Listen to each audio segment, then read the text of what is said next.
आणि यानंतरची बातमी राजकीय वर्तुळातून। जयंत पाटील हे आमच्यासोबत येणारच होते, म्हणूनच मंत्रिमंडळाचा विस्तार थांबला, अशी प्रतिक्रिया संजय शिरसाट यांनी दिली आहे। भाजपसोबत जाण्याचा जयंत पाटील यांनीच प्रस्ताव दिला होता, याबाबत चर्चाही झाली होती।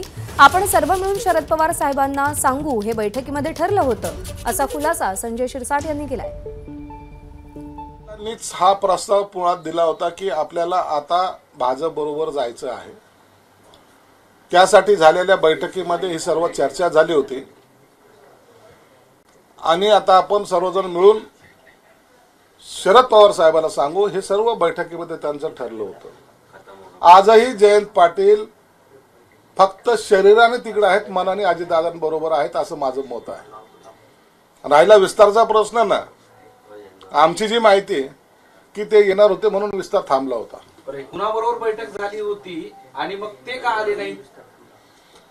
येतील, काही आता त्यांना काही अडचणी आल्या असतील म्हणून ते आज विरोधात बोलून कधीतरी आपली साईड सेव्ह करायचा प्रयत्न करतात, पण येतील।